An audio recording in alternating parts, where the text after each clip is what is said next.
Méditons l'Évangile selon saint Matthieu, chapitre 25, versets 14 à 30. Tu as été fidèle en peu de choses, entre dans la joie de ton Seigneur. En ce temps-là, Jésus disait à ses disciples cette parabole. Un homme qui partait en voyage appela ses serviteurs et leur confia ses biens. À l'un, il remit une somme de 5 talents, à un autre 2 talents, au troisième, un seul talent, à chacun selon ses capacités. Puis il partit. Aussitôt, celui qui avait reçu les 5 talents s'en alla pour les faire valoir et en gagna 5 autres. De même, celui qui avait reçu 2 talents en gagna 2 autres. Mais celui qui n'en avait reçu qu'un alla creuser la terre et cacha l'argent de son maître. Longtemps après, le maître de ses serviteurs revint et il leur demanda des comptes. Celui qui avait reçu 5 talents s'approcha, présenta 5 autres talents et dit « Seigneur, tu m'as confié 5 talents.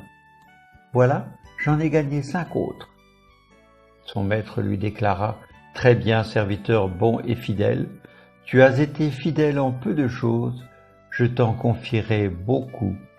Entre dans la joie de ton Seigneur. » Celui qui avait reçu 2 talents s'approcha aussi et dit « Seigneur, tu m'as confié 2 talents, voilà, j'en ai gagné 2 autres. » Son maître lui déclara « Très bien, serviteur bon et fidèle, tu as été fidèle pour peu de choses, je t'en confierai beaucoup.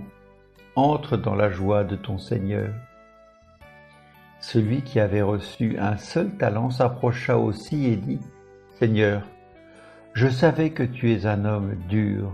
Tu moissonnes là où tu n'as pas semé, tu ramasses là où tu n'as pas répandu le grain. J'ai eu peur, et je suis allé cacher mon talent dans la terre. Le voici.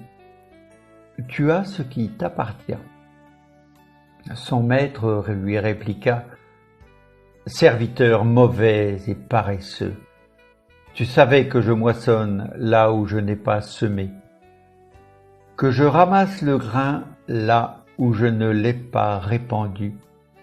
Alors il fallait placer mon argent à la banque et à mon retour, je l'aurais retrouvé avec des intérêts. Enlevez-lui donc son talent et donnez-le à celui qui en a 10.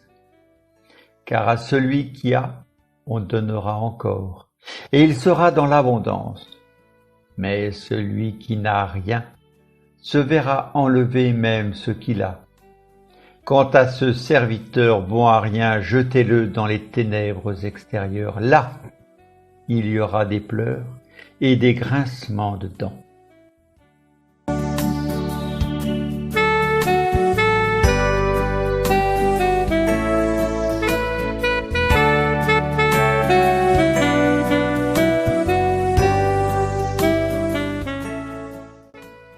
Prière. Seigneur, je remets ma vie entre tes mains au début de cette nouvelle journée. Augmente en moi la foi, l'espérance et la charité. Amen.